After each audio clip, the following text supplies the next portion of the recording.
ඉල්ලන ඔබේ අවධානය ඔබගේ සම්පූර්ණ ඇස් අපේ හදවත් අපේ මේ ස්ථානයේ තබාගමු මේ විනාඩි කිහිපයට. நாம் இந்த காலை நேரத்திலே நமது சம்பூர்ணமான கவனத்தையும் நமது கண்களையும் நாம் தேவனை நோக்கியும் இந்த இடத்திலேயும் அனைவரையும் வைத்திருக்கும்படியாக நான் கேட்டுக்கொள்கிறேன். දෙවියන් වහන්සේ යමක් ඔබේත් අපේත් හැම කෙනෙකුගේම ජීවිතවල යමක් කරමින් සිටින බව අපි විශ්වාස කරනවා. தேவன் இந்த காலை நேரத்திலே உங்கள் ஒவ்வொருடைய வாழ்க்கையிலும் ஏதாவது ஒரு புதிய காரியத்தை இந்த நேரத்திலே செய்து கொண்டிருக்கிறார் என்று நான் தேவனுடைய நாமத்தினாலே விசுவாசிக்கிறேன். විශ්වාස කරනවද? விசுவாசிக்கிறீர்களா? දෙවියන් වහන්සේ ඔබේ ජීවිතවල යමක් කරමින් සිටින බව අපි විශ්වාස කරනවා. தேவன் ஒரு காரியத்தை இந்த காலை நேரத்திலே செய்து கொண்டிருக்கிறார் உங்கள் வாழ்க்கைகளிலே என்று நான் விசுவாசிக்கிறேன். විශ්වාස කරන ආමෙන් කියමුද? விசுவாசிக்கிறவர்கள் ஆமென் என்று சொல்லுவோம். දෙවියන් වහන්සේට පුළුවන් අපේ ජීවිතවල බලවත් දේවල් කරන්න, ඔබේ ජීවිතේ බලවත් දේ කරන්න. உங்கள் ஒவ்வொருடைய வாழ்க்கையிலும் வல்லமையான காரியங்களை செய்ய தேவனாலே ඔබ දෙවියන් වහන්සේට හඬ ගසන විට, දෙවියන් වහන්සේට ඔබ කතා කරන විට උන්වහන්සේ යහපත් වූ බලවත් වූ අනර්ග පුදුම දේ ඔබේ ජීවිතවල කරන දෙවි කෙනෙක් ඔබ නමස්කාර කරන්නේ. தேவனை நோக்கி நீங்கள் உரத்த சத்தமாய் கூப்பிடும் போது வல்லமையுள்ள அதிசயமான காரியங்களை செய்ய வல்லமையுள்ள தேவனே நீங்கள் ஆராதனை செய்து கொண்டிருக்கிறீர்கள். ඔබත් මමත් නවදින විශ්වාස කරන දෙවියන් වහන්සේට නිදි බරවීමක්වත් නිදා ගැනීමක්වත් මහන්සි වීමක් විඩාවක් උන්වහන්සේ නැති දෙවි කෙනෙක්. நீங்களும் நானும் வணங்குகிற தேவன் ஒரு போதும் தான் உறங்காமலும் அவர் தான் ஒரு போதும் தான் பலவீனப்படுவதை உணராமலும் செயல்படுகிற வல்லமையுள்ள தேவனே நாம் ஆராதனை செய்கிறோம். උන්වහන්සේට ඔබ යාඥා කරද්දී උන්වහන්සේ ඔබේ හඬ අසනවා විතරක් නෙමෙයි, උන්වහන්සේ ඔබට පිළිතුරු දෙන දෙවි කෙනෙක්ව සිටිනවා. நீங்கள் அவரை நோக்கி கூப்பிடும் போது உங்கள் சத்தத்தை கேட்பது மாத்திரம் அல்ல, அவர் உங்கள் சத்தத்தை கேட்டு அதற்கான பலனை அதற்கான பதிலை உங்களுக்கு கொடுக்கிறவராயிருக்கிறார். යාඥාවෙන් ඔබ උන්වහන්සේව සම්මුඛ වෙද්දී දෙවියන් වහන්සේ ඔබගේ ජීවිතේ අනර්ග දේ කරන දෙවි කෙනෙක්. நீங்கள் ஜெபத்தோடு அவரை நோக்கி சந்திக்கும் போது உங்கள் வாழ்க்கைகளிலே அவர் எல்லா இடங்களிலேயும் அவர் உங்களை வந்து சந்திக்கிறவராயிருக்கிறார். හැම කෙනෙක්ම අපේ බයිබලය අරගෙන අපි ක්‍රියාපොතේ 12 වෙනි පරිච්ඡේදයට පෙරලා ගන්නට යනවා. අපි ඒ යාඥාවේ තිබෙන බලවත්කම අනර්ගකම ගැන අපි සිහි කරන්ට යනවා මේ උදෑසන. இந்த காலை நேரத்திலே அப்போஸ்தலர் 12வது அதிகாரத்தை நாம் நோக்கி பார்த்து அதிலே வல்லமையோடு வெற்றியாய் ஜெபத்தினாலே அநேகர் வெற்றியை எவ்வாறு பெற்றுக்கொண்டார்கள் என்பதை குறித்து பார்க்க போகிறோம். 12 වෙනි පරිච්ඡේදය මුල් සභාවේ මුල් කාලීන සභාවේ early church එකේ එහෙම නැත්නම් මුල් කාලවලදී සභාව ආරම්භ වුණ කාලයේදී සිදු වුණා වූ දෙවියන් වහන්සේගේ යහපත් ක්‍රියාවන් ගැන කතා කරනවා, අපිට පැහැදිලි කරනවා. ஆதி சபையிலே தேவன் செய்த அற்புதமான அதிசயமான காரியங்களை குறித்து இந்த அதிகாரத்தின் மூலமாக வெளிப்படுத்தப்பட்டிருக்கிறது. සභාව ආරම්භ වෙනවත් සමගම සභාව විවිධ දේවල් තුලින් ගමන් කරනවා වගේම දෙවියන් වහන්සේගේ යහපත්කම් සභාව අත්දකින්න පටන් ගත්තා.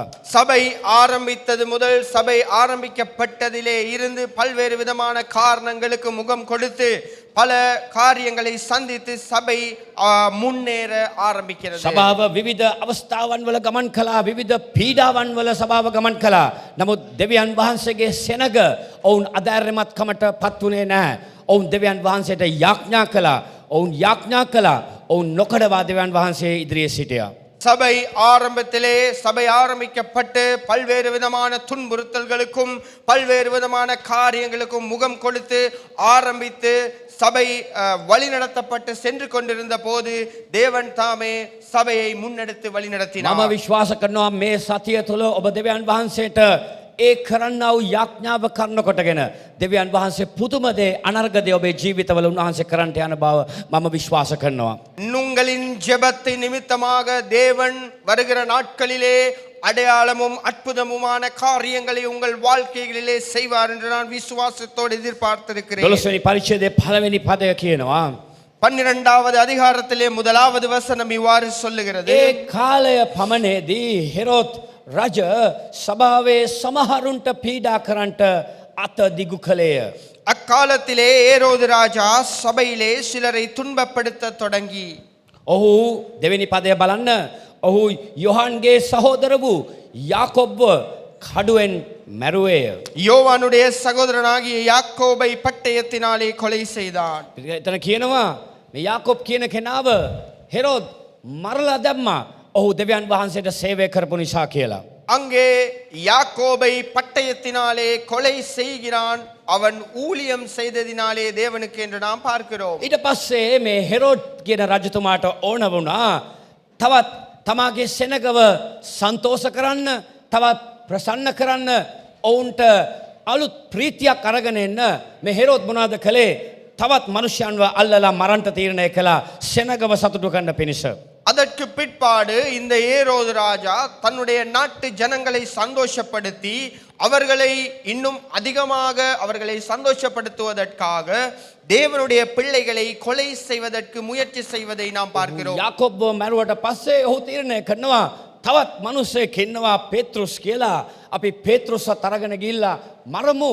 එතකොට මිනිස්සු මට කැමති වෙයි කියලා ඔහු හිතන්න පටන් ගත්තා. அங்கே யாக்கோபை கொலை செய்ததன் பிற்பாடு அவன் பார்க்கிறான் அங்கே பேதுரு என்கிற ஒருவர் இருக்கிறான். அவனையும் பிடித்து கொலை செய்து அந்த நாட்டு ஜனங்களை சந்தோஷப்படுத்த வேண்டும் என்று அவன் யோசித்துக் கொண்டிருக்கிறான். වචනේ කියනවා ඊට පස්සේ ඔහු යුදෙවරුන් ප්‍රසන්න වූ බව දැක ඔහු පේත්‍රුස්වත් ඇල්ලුවේය. அங்கே யூதருக்கு பிரியமாயிருக்கிறது என்று அவன் கண்டு பேதுருவையும் பிடிக்க தொடர்ந்தான். ඔබ ගෙදර ගිහිල්ලා කියවලා බලන්න මේ ලූක්තුමා මේ ක්‍රියාපොත ලියද්දී මේ ලූක්තුමා විශේෂයෙන්ම පරණ ගිවිසුමේ සමහර කරුණු කාරණාවල් එළියට අරගෙන ලියනවා. அங்கே லூக்கா இந்த அதிகாரங்களை எழுதுகிற பொழுது பழைய ஏற்பாட்டிலே இருந்து ஒரு சில பகுதிகளோடு கூட பிரித்து சேர்த்து எழுதுகிறதை நாம் பார்க்கிறோம். ඒතර කියනවා ඒ කාලය මුහුන් නුමුසු රොටි කන්නා වූ දවස්ය මේ යුදෙව්වරු ඒ පරණ ගිවිසුමේ ක්‍රියාපිළිවෙත් ඒ සංස්කෘතික දේවල් ඔවුන් කරපු කාලයක් මේ කාලය. அப்பொழுது புளிப்பில்லாத அப்ப பண்டிகை நாட்களாயிருந்தது. யூதர்கள் தங்களுடைய மத காரியங்களை அவர்கள் பின்பற்றி எடுத்து செய்கிற நாட்களாயிருந்தது. ඔබ 12 වෙනි පරිච්ඡේදය නික්බෑම 12 වෙනි පරිච්ඡේදය ගෙදර ගිහිල්ලා කියවලා බලන්න. එතනත් කතා කරනවා ඒ මංගල්‍ය කාරණාවල් ගැන. ඒ වගේම ටිකක් ඊට සම්බන්ධයි මේ කතාවත්. அங்கே நீங்கள் யாத்திராகமம் அதிகாரத்திலே இவ்வாறான புளிப்பில்லாத அப்ப பண்டிகைகள் கொண்டாடப்படுகிறதை நீங்கள் வேதத்திலே வாசித்து பார்க்கலாம். පේත්‍රුස්ව අරගෙන ගිහිල්ලා හිර කූඩුවට දානවා. ඊළඟ දවසේ දවස් කිහිපයකට පසු ඔහුගේ ජීවිතය විනාශ කරන්නට, ඔහුව මරන්නට, ඔහුව නැති කරන්නට මේ රජතුමා තීරණය කළා. அப்பொழுது அந்த ஏரோது ராஜா பேதுருவை பிடித்து சிறையிலே அடைத்து ஒரு 4 நாட்கள் கழித்து அவனை ஜனங்களுக்கு முன்பதாக கொன்று போடுவதற்கு ඔහු ஆயத்தமாயிருந்தார். තීරණය කළා පාස්කු මංගල්‍යයට පස්සේ ඔහුව මරලා දාන්නට ඔහු තීරණය කළා. அந்த புளிப்பில்லாத அப்ப பண்டிகை கொண்டாடப்படுகிற பஸ்காவை கொண்டாடப்படுகிற நாட்களிலே அதற்கு பிற்பாடு அவனை கொலை செய்வதற்கு அவன் திட்டம் பண்ணி இருக்கிறான். ඒවායන් එහෙම නැත්නම් යුද බටයන් 4 දෙනා ගානේ ඔහුට වෙනම ගාඩ් එකක් දුන්නා මේ පේත්‍රුස්ව ආරක්ෂා කරන්න මරණතෙක්. அவனை காக்கும்படியாக வகுப்புக்கு 4 பேராக போர் சேவகரை அவர்களுக்காக பேதுருவை காக்கும்படியாக ஒப்பு கொடுக்கிறார். 16 දෙනෙක් ඒ කියන්නේ 16 දෙනෙක් විතර මේ පේත්‍රුස්ව ගාඩ් කරනවා. මේ පේත්‍රුස්ව බලා ගන්නවා. පේත්‍රුස්ව මරණකම් මේගොල්ලෝ රැකවල් කළා පේත්‍රුස්ව. பேதுருவை கொலை செய்யும் வரைக்கும் அந்த 16 பேர் கொண்ட ஒரு குழுவை அங்கே நியமித்து பேதுருவை சிறைச்சாலையிலே காக்கும்படியாக ஒப்பு கொடுக்கிறார். වචනය තුල දකින විශේෂ දෙයක් තමයි මේ මුල් සභාව තුල මෙවැනි පීඩා මැද, මෙවැනි ගැටලු මැද, මෙවැනි ප්‍රශ්න මැද ඔවුන් ගමන් කරද්දී සභාව යාඥාවෙන් පැවතුණා කියලා කියනවා. இங்கே நாம் காண்கிற முக்கியமான விஷயம் என்னவென்றால் ஆதி சபை ஆரம்பத்திலே இருந்து துன்புறுத்தல்களும் பல பிரச்சனைகளும் ஏற்படுகிற பொழுது சபையின் ஜனங்கள் ஒன்று கூடி ஜெபிக்க ஆரம்பிக்கிறார்கள். එතන කියනවා පස්වෙනි පදේ අපි හැමෝම බලමු මැද කොටස කියනවා පස්වෙනි පරිච්ඡේදයේ සමාන පස්වෙනි පදේ මැද කොටස කියනවා නමුත් සභාව ඔහු දෙසා දෙවියන් වහන්සේට උදක්ම යාඥා කළේය. நீங்கள் 12வது அப்போஸ்தலர் 12வது அதிகாரம் 5ஆம் வசனத்திலே கடைசி பகுதிகளிலே நீங்கள் பார்க்கலாம். அவனுக்காக தேவனை நோக்கி ஊக்கத்தோடே சபையார் விண்ணப்பம் பண்ணினார்கள் என்று வேத வார்த்தை சொல்லுகிறது. මොනවාද සභාව කළේ? සභාව බය වුණේ නෑ. දෙවියන් වහන්සේව එපා වුණේ නෑ. ඔවුන් පීඩාව මැද යද්දී, ඔහුගේ දේශකයාට විරුද්ධ වෙද්දී, ඔහුගේ පාස්ටර්ට විරුද්ධ වෙද්දී, ඔහු කිතුණුවන් නිසා ඔහුට පීඩා කරද්දී වචනය කියනවා. බලන්න හැමෝම නුමුත් මං හිතනවා දෙමළ භාෂාවෙනුත් ඒ විදිහටම කියනවා. මොන දේ ආවත් නුමුත් ඔවුන් දෙවියන් වහන්සේට උදක්ම යාඥා කරන්නට පටන් ගත්තේය. அங்கே அந்த சபையிலே பல பிரச்சனைகள் ஏற்பட்டிருக்கிற பொழுது, அங்கே கொலை செய்ய திட்டங்கள் தீட்டப்பட்டிருக்கிற பொழுது, ஜனங்கள் பயப்படாமல் எந்த எதிர்ப்புகள் ஏற்பட்டிருந்தாலும் ஜனங்கள் ஒன்று கூடி தேவனை நோக்கி விண்ணப்பம் பண்ணுகிறதை நாம் பார்க்கிறோம். ඔබේ පීඩා කාලය තුල ඔබගේ ප්‍රතිචාරය මොකක්ද දෙවියන් වහන්සේ ඉදිරියේ? உங்கள் துன்ப நாட்களிலே தேவனுக்கு முன்பதாக தேவனோடு உங்களது தொடர்பு எப்படி இருக்கிறது? ප්‍රශ්නේ හරි බරපතලයි. பிரச்சனை மிகவும் ஆழமாயிருக்கிறது. පල්ලියේ මිනිසෙක්ව මරන්නට යනවා යේසුස් වහන්සේගේ නාමය නිසා. இயேசு கிறிஸ்துவின் நாமத்தின் நிமித்தம் சபையிலே ஒரு மனிதனை கொலை செய்வதற்கு ஆயத்தமாயிருக்கிறார்கள். නායකයව මරන්නට ප්ලෑන් කරනවා. මරණ දවස් ලං වෙනවා. නමුත් සභාව නඩු මාර්ගයට නෙමෙයි, එයාට විරුද්ධ වෙන්න නෙමෙයි, සභාව මොනවද කළේ?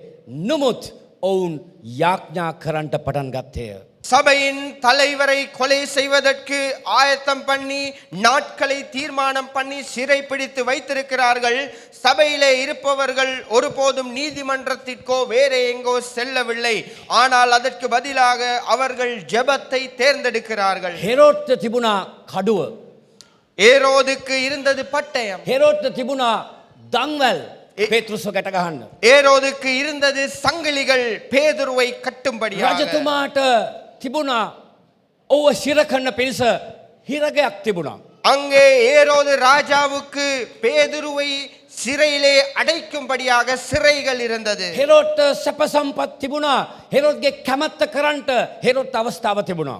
ஏரோதுக்கு தான் நினைத்ததை தான் விரும்பியபடி செய்யும்படியான அதிகாரம் இருந்தது. නමුත් පේතෘස්ට එක කෙනෙක් විතරක් ඔහුත් එක්ක හිටගත්තා.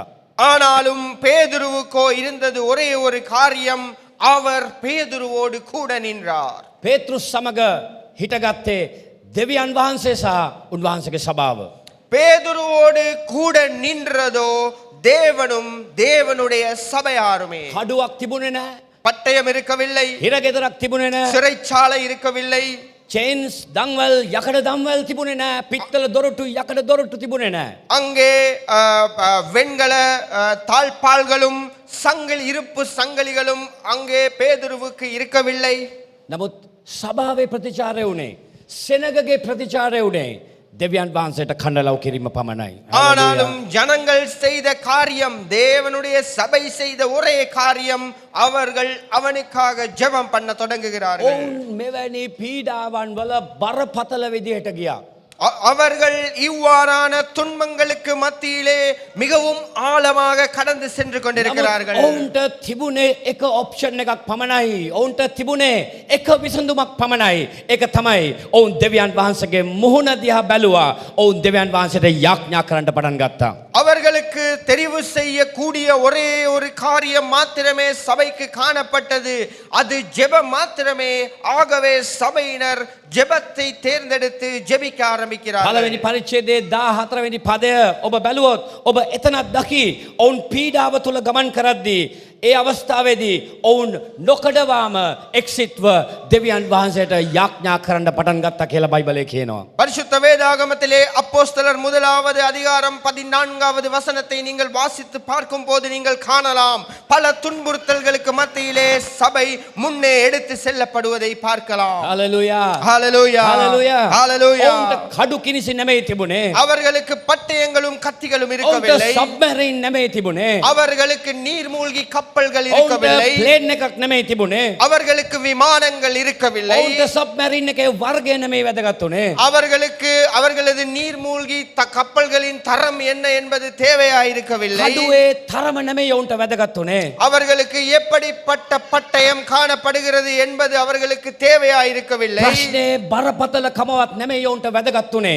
அவர்களுக்கு பிரச்சனைகளின் ஆழம் எப்படிப்பட்டது என்பது கூட தேவையாயிருக்கவில்லை. ඔවුන්ට වැදගත් උනේ මෙවැනි අවස්ථාවලදී දෙවියන් වහන්සේට යාඥා කිරීම පමණයි. அவர்களுக்கு தேவையா இருந்தது எந்தப்பட்ட பயங்கரமான சூழ்நிலையா இருந்தாலும் ஜெபம் மாத்திரமே தேவையா இருந்தது. Hallelujah. Hallelujah. ඔබ මේ උදෑසන මොන වගේ තත්වයක් මැද ගමන් කළත් இந்த காலை நேரத்திலே எவ்வாறான கடினமான சூழ்நிலைகளுக்கு மத்தியிலே நீங்கள் நடந்து මම கொண்டிருந்தாலும் ඔබව ධෛර්යමත් කරන්නට කැමතියි. நான் உங்களை தைரியப்படுத்த ඔබ விரும்புகிறேன். හිගකම් මැද ගමන් කරනවා නම් நீங்கள் குறைவுக்கு மத்தியிலே ඔබ பிரயாணம் பண்ணி වේදනා මැද ගමන් கொண்டிருக்கலாம். කරනවා නම් நீங்கள் வேதனைக்கு மத்தியிலே ඔබ கடந்து මරණ සෙවණේ சென்றிருக்கலாம். මිටියාවත් මැද ගමන් කරනවා නම් நீங்கள் மரணத்தின் பள்ளத்தாக்கிலே நடந்து கொண்டு சென்றிருந்தாலும் කලබල වෙන්න එපා. நீங்கள் கலக்கமடைய දෙවියන් வேண்டாம். වහන්සේට එක බාර දෙන්න.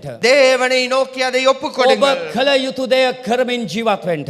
என்ன செய்ய வேண்டுமோ அதை செய்து நீங்கள் வாழ்க்கையை கடந்து சென்று මේක கொண்டிருங்கள். තමයි ඔබගේ ඇදහිල්ල තදින් අල්ලාගත යුතු අවස්ථාව තිබෙන්නේ. இதுதான் உங்களது நம்பிக்கையையும் விசுவாசத்தையும் கெட்டியாக ඔබ பிடித்துக் கொள்ள வேண்டிய කොඳුරන්න நேரம். ගත්තොත් ඔබ කොඳුරන්න ගත්තොත් நீங்கள் முறுமுறுக்க ඔබ ஆரம்பித்தால், අඬන්න පටන් ගත්තොත් நீங்கள் අழ ඔබ ஆரம்பித்தால், දෙවියන් වහන්සේව ප්‍රතික්ෂේප කරන්න පටන් ගත්තොත් நீங்கள் தேவனை மறுதலிக்க ஆரம்பித்தால், උන්වහන්සේ කොහොමද ඔබට උපකාර කරන්නට යන්නේ? தேவன் எப்படி உங்களுக்கு உதவி செய்வார்? සභාව මොනවද කළේ? சபை என்ன செய்தது? ඔවුන් මේ ගැන යාඥා කරන්න පටන් ගත්තා. அவர்கள் இதற்காக ஒன்று கூடி ஜெபிக்க ஆரம்பிக்கிறார்கள். තමාගේ සෙනග පීඩා විඳිද්දී தங்களுடைய சொந்த ஜனங்கள் துக்கப்படுகையில் துன்பப்படுகையில் පරණ කිව්සමේ සෙනග දෙවියන් වහන්සේට විරුද්ධ වුණා.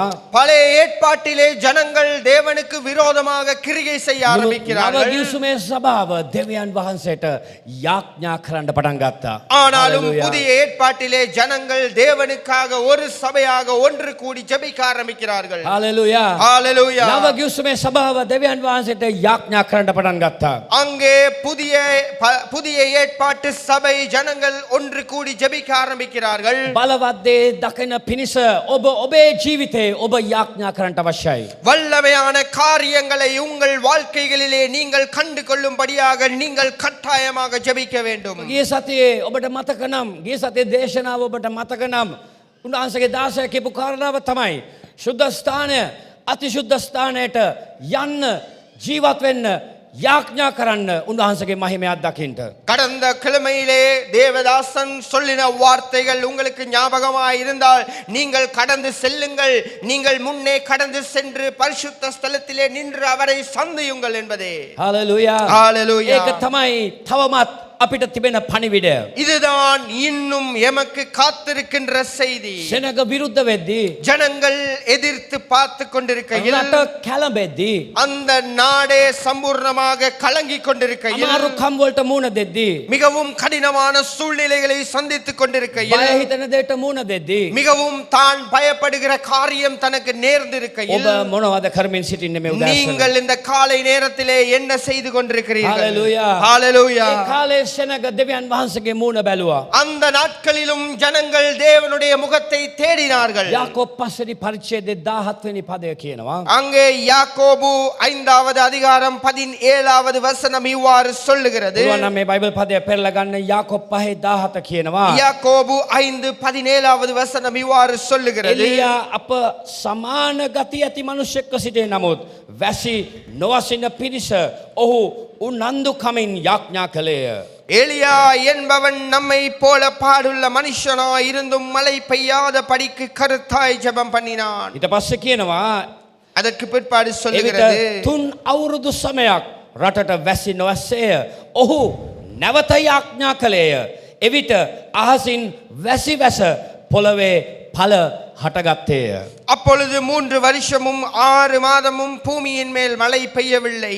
மறுபடியும் ஜெபம் பண்ணினான். அப்பொழுது வானம் மழையை பொழிந்தது, பூமி தன் பலனை தந்தது. හalleluya. ஹalleluya. හalleluya. ஹalleluya. එලියා මොනවද කළේ? எலியா என்ன செய்கிறான்? ඔහු උනන්දු කමින් උවමනාවෙන් ඔහු යාඥා කරන්න පටන් ගත්තා. அவன் கருத்தாய் விண்ணப்பம் பண்ணுகிறான். අපි වගේ මිනිසෙක්, நம்மை போல ஒரு மனிதன், අපි වගේ පුද්ගලෙක්, நம்மை போல ஒருவர், ඔබත් මමත් වගේ ඇටලේ මස් දහර වලින් හැදුන මිනිසෙක්. உங்களையும் என்னையும் போல சதை இரத்தம் நரம்பு நாளங்களாலே உண்டாக்கப்பட்ட ஒரு மனிதன். ඔහු මොනවද කළේ? ஆனாலும் அவன் என்ன செய்கிறான்? උනන්දු කමින් යාඥා කළා කියලා බයිබලයේ කියනවා. கருத்தாய் விண்ணப்பம் பண்ணினான் என்று வேதம் சொல்லுகிறது. Hallelujah. Hallelujah. Hallelujah. හැමෝම කියමු. අනෙවරම சொல்லுவோம். උනන්දුවෙන් යාඥා කළා. கருத்தாய் விண்ணப்பம் பண்ணினான். උනන්දුවෙන් යාඥා කළා. கருத்தாய் விண்ணப்பம் பண்ணினான். අයියෙන් කියමු ටිකක් 1 2 3යි උනන්දුවෙන් යාඥා කළා. நாம் அனைவரும் பலமாய் சொல்லுவோம் கருத்தாய் விண்ணப்பம் பண்ணினான். අපට හයියෙන් කියමුද 1 2 3යි උනන්දුවෙන් එලියා යාඥා කළා. கருத்தாய் எலியா விண்ணப்பம் பண்ணினான். සභාව කොහමද යාඥා சபை කළේ? எப்படி விண்ணப்பம் பண்ணினது? ඔවුන් නොකඩවා යාඥා කළා. அவர்கள் இடைவிடாது விண்ணப்பம் මොන දේ பண்ணுகிறார்கள். වුණත් என்ன நடந்தாலும் ඔවුන්ට තිබුණා දෙවියන් වහන්සේවත් ආරින්න. அவர்களுக்கு தேவனை கைவிட அவர்களால் දෙවියන් முடியும். වහන්සේ ගැන සැක කරන්නට තිබුණා. தேவனை நோக்கி சந்தேகத்தோட பார்த்திருக்க முடியும். දෙවියන් වහන්සේ අසාධාරණයි කියන්න තිබුණා. தேவன் ஒரு சாதாரணத்தோடு செயல்படாத ஒருவர் என்று මොනවද சொல்ல ස්වාමීන් முடியும். වහන්සේ කරන්න කියලා කියන්න என்ன තිබුණා. ஆண்டவரே நீர் செய்கிறீர் என்று கேட்டிருக்கலாம். ඔවුන් මොනවද කියන්නේ? என்ன செய்ய சொல்லுகிறார்கள்? ඔවුන් උනන්දුවෙන් නොකඩවා යාඥා කළා. அவர்கள் கருத்தாய் இடைவிடாது விண்ணப்பம் பண்ணினார்கள். Hallelujah. ஹalleluya. පවුල් තුමා කියනවා பவுல் சொல்லுகிறார் ප්‍රීතියෙන් යාඥා කරන්න. சந்தோஷத்தோட ஜெபம் பண்ணுங்கள். ස්තුති දීමෙන් යාඥා කරන්න. நன்றி செலுத்தி விண்ணப்பம் பண்ணுங்கள். අවදිව සිටමින් යාඥා කරන්න. விழித்திருந்து ஜெபம் ඔබ பண்ணுங்கள். මොන යාඥාවක් තුලද පැවතමින් සිටින්නේ? நீங்கள் எந்த ஜெபத்திலே தரித்திருத்து இருக்கிறீர்கள்? Hallelujah. ஹalleluya. ඔබේ දන්වැල් කැඩෙමින් තිබෙන්න අවශ්‍යයි. அந்த சங்கிலிகள் உடைக்கப்பட்டு கொண்டிருக்க வேண்டும். ඔබ ජය ගනිමින් සිටින්න අවශ්‍යයි. நீங்கள் வெற்றியை பெற்றுக் கொண்டிருக்க ඔබ வேண்டும். ජය ගනිමින් සිටින්න අවශ්‍යයි. நீங்கள் வெற்றியை பெற்றுக் கொண்டிருக்க வேண்டும். මොකද උන්වහන්සේගේ වචනය සැබෑව තිබෙන නිසා. ஏனென்றால் தேவனுடைய வார்த்தை சத்தியமும் உண்மையுமாய் இருக்கிறபடியினால் ජය ගන්නට අවශ්‍යයි. நீங்கள் வெற்றியை பெற வேண்டும். දෙවියන් වහන්සේගේ හාස්කම ඔබ අත්දකින්න අවශ්‍යයි. தேவனின் அற்புதத்தை நீங்கள் கட்டாயமாக பெற்றுக்கொள்ள வேண்டும். හැබැයි තව කෙනෙක් ඔබ ළඟට එනකම් බලන් ඉඳලා හරියන්නේ නැහැ ඒක කරන්න. ஆனாலும் அதை வேறொருவர் உங்கள் அருகே வந்து செய்யும் வரைக்கும் பார்த்து கொண்டிருக்க வேண்டாம். ඔබ යාඥා කරන්න. நீங்கள் ඔබ ஜெபியுங்கள். කියන්න. நீங்கள் சொல்லுங்கள். උනන්දුවෙන් කියන්න. கருத்தாய் சொல்லுங்கள். එලියා මොනවද කළේ? எலியா என்ன එලියා செய்கிறார்? යාඥා කළා. எலியா விண்ணப்பம் பண்ணுகிறார். උනන්දුවෙන් කිව්වා. கருத்தாய் சொல்லுகிறார். ස්වාමිනී වැස්ස එපා. ஆண்டவரே மழை வேண்டாம். ඊට පස්සේ ස්වාමිනී වැස්ස ඕනේ. அதற்கு பிற்பாடு ஆண்டவரே மீண்டும் மழை வேண்டும். මොනවද කියන්නේ? என்ன சொல்லுகிறார்? උන්වහන්සේගේ ඵල ඔවුන් දකින්න පටන් ගත්තා. தேவனிடத்திலிருந்து பலனை அவர்கள் பெறுகிறதை பார்க்கிறோம். සභාව මොනවද කළේ? சபை என்ன செய்கிறது? පේතෘස් ගැන යාඥා කළා. பேதுருவுக்காக இடைவிடாது விண்ணப்பம் பண்ணினார்கள். පේතෘස් ගැන යාඥා කළා. பேதுருவுக்காக இடைவிடாது விண்ணப்பம் பண்ணினார்கள். බලන්න 6 වෙනි පදේ මොනවද කියන්නේ? 12 වෙනි පරිච්ඡේදයේ 6 වෙනි පදේ ක්‍රියාපොතේ. அப்போஸ்தலர் 12வது அதிகாரம் 6ஆம் வசனம் என்ன சொல்லுகிறது என்று 12 பாருங்கள். කියනවා 12:6 சொல்லுகிறது. ඔහු පිටතට ගෙනියන්ට සිටිය දාට ප්‍රථම රාත්‍රියේ ඒ කියන්නේ ඔව්ව මරන්ට ඉස්සලා දවසේදී ஏரோது அவனை வெளியே கொண்டு வரும்படி குறித்திருந்த நாளுக்கு முந்தின நாள் ராத்திரியிலே අපි හැමෝම කියමුද හෙරෝද් ඔහු පිටතට ගෙනියන්ට සිටිය දාට ප්‍රථම රාත්‍රියේ පේතෘස් දම්වැල් දෙකකින් බඳිනු ලැබ ஏரோது அவனை வெளியே கொண்டு வரும்படி குறித்திருந்த நாளுக்கு முந்தின நாள் ராத்திரியிலே பேதுரு 2 சங்கிலிகளாலே கட்டப்பட்டு ඒවායන් දෙදෙනෙකු මැද නිදාගෙන උන්නේ. 2 சேவகர் நடுவே நித்திரை பண்ணி கொண்டிருந்தான். ඊපස්සේ කියනවා அதற்கு பிற்பாடு சொல்லுகிறது රකවලු දොර ඉදිරියේ හිරගය රැක සිටියේය. காவற்காரரும் கதவுக்கு முன்னிருந்து சிறைச்சாலையை காத்து கொண்டிருந்தார்கள். දැන් මරන්න ඉස්සලා දවසේ பேதுருவை கொலை செய்வதற்கு முதல் ராத்திரியிலே ඌව ගිහිල්ලා ඔහු අරගෙන ගිහිල්ලා හිරකුඩුවේ දාලා එක දන්වැලක් නෙමෙයි දන්වැල් දෙකකුත් දාලා හිර කරලා තද කරලා හෙරොද් බලාගෙන ඉන්නවා මොනවද සිද්ධ වෙන්නේ කියලා. அங்கே பேதுருவை சிறைச்சாலையிலே அவனை கொலை செய்வதற்கு முதல் நாள் ராத்திரியிலே 2 சங்கிலிகளினாலே அவனை கட்டி சேவகர்கள் காத்து கொண்டிருக்கிறார்கள். හැබැයි කියන්නේ என்ன சொல்லுகிறார்கள்? කාට හරි හෙට ඔයාව මරනවා කිව්වනම් කොහොම ෆීලිං එකක්ද කොහොම අත්දැකීමක්ද තියෙන්නේ? யாராவது உங்களை பார்த்து நாளை நான் உன்னை கொலை செய்வேன் என்று சொன்னால் உங்களது மனநிலைமை எப்படி இருக்கும்? සන්තෝෂෙන් කවුරු නිදාගන්න කෙනෙක් කියන හෙට වා ඉවරයි කියලා කිව්වම நாளை நீங்கள் முடிந்தது என்று உங்களை பார்த்து யாரும் சொன்னால் நீங்கள் சந்தோஷத்தோடு நித்திரை கொள்வீர்களா? අද කාලේ මොනවා කරයිද? இன்று என்ன செய்வார்கள்? දුරකථනය හරි අතට අරගෙන போன் தன்னுடைய தொலைபேசியாவது கையில எடுத்து හිරගෙදර ෆෝන් එකක් අරන් යන්න බෑනේ. சிறைச்சாலைக்கு தொலைபேசி எடுத்து செல்ல முடியாது அல்லவா? යුද සෙබලෙක්ට හරි ගිහලා කියයි මං ඔයාලට කීයක් හරි දෙන්න මට කෝල් එකක් කරන් දෙන්න. அங்க இருக்கிற போர் சேவகனையாவது பார்த்து சொல்லுவார்கள், நான் உங்களுக்கு எவ்வளவு சொல்லுகிறேன், ஒரு தொலைபேசி எனக்கு අදාවක් எடுத்து හරි දීලා ෆෝන් එකකුත් ඉල්ලගෙන කියයි අනේ පාස්ටර් අනේ සිස්ටර් මාලනී අනේ සිස්ටර් නිරෝ අනේ බ්‍රදර් කොන්ස්ටන්ටයින් අපි මාව මරන්න යනවා මට මොනවා හරි කරන්නකෝ කවුද මට ඉන්නේ මට නිින්ද යන්නෙත් නෑ පාස්ටර් හෙට මාව මරන්න යනවා. அங்கே நாம் என்ன செய்வோம்? நாம் சிறைச்சாலையிலே அப்படி இருந்தால் நாம் யாருக்காவது ஒரு தொலைபேசி அழைப்பை எடுத்து, சகோதரி மாலனி, சகோதரி நீரோ, சகோதரன் கொன்ஸ்டன்டைன் என்னை கொலை செய்ய போகிறார்கள், ஏதாவது எனக்காக செய்யுங்கள், ஜெபியுங்கள் என்று நாம் சொல்லி அழுவோம். මේවා හරි කියන්න ලේසි මටත් කියන්න ලේසි. නමුත් ඒ අත්දැකීමට ඔබ ආවනම් ඒ අත්දැකීමට අපි ආවනම් අපි මොනවද කරන්න යන්නේ? இதை எம்மால் வார்த்தையிலே சொல்வது மிகவும் இலகுவா இருக்கிறது, ஆனாலும் இது நம் வாழ்க்கையிலே நிஜமாக நடந்தால் அது மிகவும் கடினம்.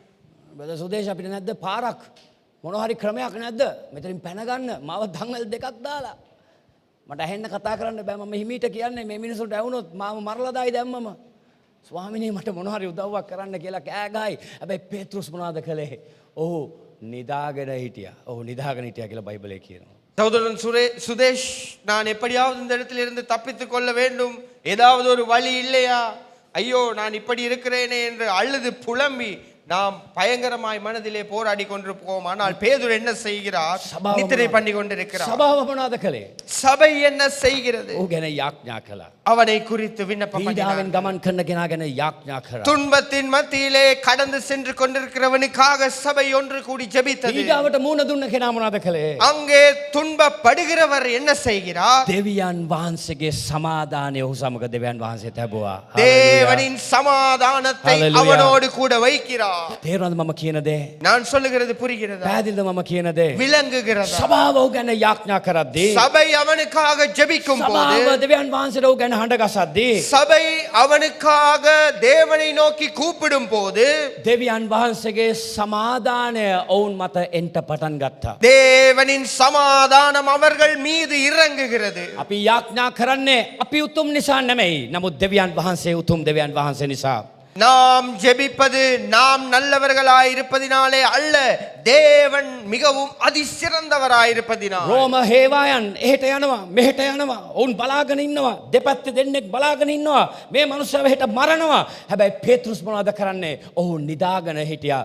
ස්වාමීන් වහන්සේගේ සමාදානය ඔහුගේ ජීවිතය උට දුන්නාසේ දුන්නා. ரோம போர் சேவகர்கள் சிறை சாலைகளுக்கு மத்தியிலே அவனுக்கு மத்தியிலே நின்று கொண்டிருக்கிறார்கள், அங்கும் இங்குமாக நடந்து கொண்டிருக்கிறார்கள். ஆனால் பேதுருவோ நிம்மதியாக நித்திரை பண்ணி கொண்டிருக்கிறார். ஏனென்றால் தேவனுடைய சமாதானம் பேதுருவின் மீது இறங்கி இருந்ததினால். පේත්‍රුස් විශ්වාස කළා මම ජීවත් වුණත් මම ස්වාමින් වහන්සේ උදෙසා ජීවත් වෙනවා. මම මරණයට පැමිණියත් මම උන්වහන්සේ උදෙසා මරණයට පත් වෙනවා කියන කාරණාව ගැන. ஏனென்றால் பேதுரு விசுவாசத்தோடு இருந்தார். நான் வாழ்ந்தால் அவருக்காக வாழுவேன், நான் மரித்தாலும் அவருக்காக மரித்து போவேன் என்று. පේත්‍රුස්ගේ යවුම් පත්‍රයේ පළවෙනි පේත්‍රුස් පොතේ 5 වෙනි පරිච්ඡේදයේ 7 වෙනි පදය පේත්‍රුස් කතා කළා සභාවට කියනවා මෙන්න මේ විදියට. பேதுருவின் நிருபங்களிலே 1 பேதுரு 5:7 இவ்வாறு பேசி சொல்லுகிறார். උන්වහන්සේ නුඹලා ගැන සලකන බැවින් නුඹලාගේ හැම කරදරයක්ම ස්වාමින් වහන්සේ පිට තබන්ට කියලා පේත්‍රුස් කතා කළා කියනවා. அவர் உங்கள் மீது கருத்தாய் இருக்கிறபடியினாலே உங்களின் எல்லா பாரங்களையும் அவர் மீது வைத்து விடுங்கள் என்று தேவனுடைய வார்த்தையிலே சொல்லப்படுகிறது. මේ උදෑසන මම ඔබ ධෛර්යමත් කරන්න කැමතියි. இந்த காலை வேளையிலே நான் உங்களை தைரியப்படுத்த පළවෙනි விரும்புகிறேன். පේත්‍රුස් පොතේ 5 වෙනි පරිච්ඡේදයේ 7 වෙනි පදය අනුව අපි විශ්වාස කරනවා. අපි අදහනවා අපේ කරදර උන්වහන්සේ මත අපි තබද්දී උන්වහන්සේ අපිට සුවය සමාදානය නිදහස්කම පිළිතුරු ජයග්‍රහණය උන්වහන්සේ දෙන බව අපි විශ්වාස කරනවා උන්වහන්සේගේ වචනය අනුව. මේ හැම කෙනෙක්ම කියමුද මේ කොටස පේත්‍රුස්ම තමයි මේක කියන්නේ. இதை பேதுருவே சொல்லுகிறார். ඔව් කියනවා அவர் சொல்லுகிறார் උන්වහන්සේ அவர் නුඹලා ගැන සලකන බැවින් உங்களை குறித்து பார்த்து கொண்டிருக்கிறபடியால் නුඹලාගේ හැම කරදර උන්වහන්සේ පිට තබා පල්ලා. உங்கள் எல்லா துன்பங்களையும் அவர் மீது வைத்து விடுங்கள். හලෙලුයා. ஹalleluya හලෙලුයා. ஹalleluya. පේතෘස් මරණ මංචකේ ඉන්නවා.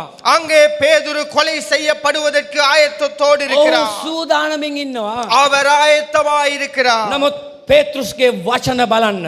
ஆனாலும் பேதுருவின் வார்த்தைகளை பாருங்கள். පේතෘස් තමාගේ කරදර හේවායන් පිට තැබුවේ නෑ. அங்கே பேதுரு தன்னுடைய உபத்திரவங்களை அந்த போர் சேவகரின் மீது வைக்கவில்லை. පේතෘස් තමාගේ කරදර අවට ඉන්න අයත් එක්ක තැබුවේ නෑ. பேதுரு தன்னுடைய துக்கங்களை தன்னை சுற்றி இருப்பவர்கள் மீது வைக்கவில்லை. පේතෘස් තමාගේ අමාරුකම වෙන මනුෂ්‍යයන් මත තැබුවේ නෑ. பேதுரு தன்னுடைய கஷ்ட நஷ்டங்களை வேறொருவர் மீது வைக்கவில்லை. පේතෘස් ඒ හැම කරදරයක්ම ඔහු සභාවට කිව්වා වගේම ඔහු ඒක ඔහුගේ ජීවිතයේ ඔහු ඉටු වෙනවා දැක්කා. பேதுரு தன்னுடைய இருந்த எல்லா காரியங்களையும் சபைக்கு சொன்னது போல தன் வாழ்க்கையிலே நடந்ததை அவர் காண்கிறார். මොනවද කළේ? என்ன செய்தார்? ඔහුගේ කරදර ඔහු උන්වහන්සේ පිට තැබුවා. அவருடைய துக்கங்களை துன்பங்களை தேவன் மீது அவர் வைக்கிறார். ඔහු නිදාගත්තා. அவர் நித்திரை මේකෙන් பண்ணுகிறார். අදහස් කරන්නේ ප්‍රශ්නයක් කවම ගෙදර කියලා නිදා ගන්න කියන එක නෙමෙයි. இதிலே சொல்லப்படுவது ஒரு பிரச்சனை ஏற்படும் போது நன்றாய் வீட்டிலே படுத்து தூங்குங்கள் என்றல்ல. නමුත් ஆனால் දෙවියන් වහන්සේගේ සමාදානය උන්වහන්සේ ඔබ සමග තබනවා. தேவனுடைய சமாதானத்தை அவர் உங்கள் மீது අද வைப்பார். ඔබට ප්‍රශ්න ඔබට වේදනාවන් විවිධ දේවල් තුල පීඩාවන් මැද්දේ ඔබ ගමන් කරද්දී ඔබ මොනවද කරමින් සිටින්නේ?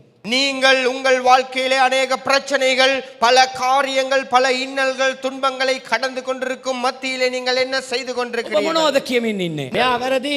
இவர் தவறு, මෙයා වැරදි. இவர் தவறு, අරයා බැලුවේ නැහැ. அவர் பார்க்கவில்லை, සභාව වැරදි. சபை தவறு, අරක වැරදි මේක වැරදි සියලු වැරදි ගැන කතා කරනවා. මොකද තමා තුල සමාදානයක් නැති නිසා. அநேக குற்றங்களை பார்த்து பேசிக் கொண்டிருக்கிறோம். ஏனென்றால் எங்களுக்கு உள்ளே உள்ளார்ந்த சமாதானம் இல்லை.